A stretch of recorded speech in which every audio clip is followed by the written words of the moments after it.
Welcome back, 8:11 now. The high cost of everything continues to cause a lot of stress for many Americans amid record high gas prices and inflation now at a 40-year high. And joining us this morning with some ways to cope with the price of all of these things is mental toughness and emotional intelligence expert Eric Rittmeyer. Hi, Eric. Good to see you. How are you? Amy, likewise. It's so awesome to be back. Love yellow on you. Oh, That's the season. you. Thank you. It's a little bright. I matched the title on your book behind you. So, Eric, listen, this is something that causes people a lot of stress. We even talk a lot about how finances are the #1 reason that a lot of couples fight or even split up. So whenever finances are tight, it causes problems.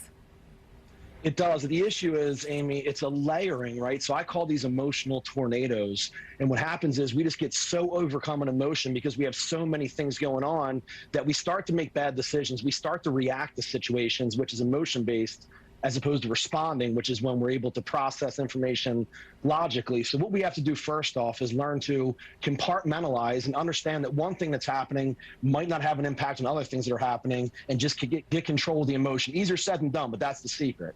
So how do you not take that type of stress that leads to, self-medication, self-destruction, right? People turn to alcohol or pills or things that they think will make them feel better. And in fact, it does the opposite, causes more destruction. Yeah, it sure does. And I think the most important thing here is to recognize that we're emotional creatures. Feeling emotion is okay. It's all right to be sad. It's all right to be angry. It's all right to be afraid.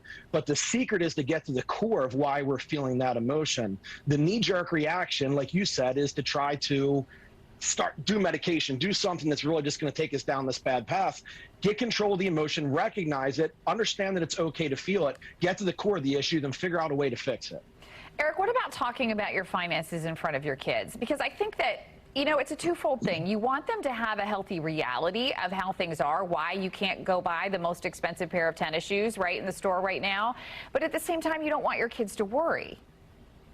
Yeah, and this is a really big issue, Amy, because I feel like kids through all this have just been collateral damage, for lack of a better term. Like, they're just innocent bystanders. I mean, think about a child right now, what they've been through. They've been through COVID. They've been through school shutting down, proms being canceled, food not being on the shelves. Now we have these issues with everything going on where we're going back into this again. So it's really scary for kids. I think where it starts with them is to talk on their level. We have to be honest with them, but don't try to explain quantum physics to them if they're just asking basic questions. Answer the questions, be honest, let them ask the follow-up questions, but real important, be honest with them. Yeah, I agree. And I think, too, sort of give them a little skin in the game. You know what? Maybe you want to do a lemonade stand on the corner and make a little bit of your own money so that you can maybe get the nicer pair of tennis shoes.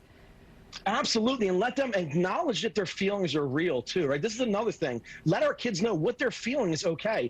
100% of your feelings are okay. It's how we respond to those feelings that's important. Kids don't have these coping mechanisms like we do as adults, so it's real important to teach them how to handle adversity, because they're going to deal with it for the rest of their lives, unfortunately. Amen. They model us, so if we do a good job of it, they will do a good job of it too. So true. Eric Rittmeyer, always great to talk to you. Thank you so much. Have a terrific rest of the week. You're the best, Amy. Thank you for having me. Great seeing you. Thanks, Eric. You too. Let's talk weather. How great is the rest of the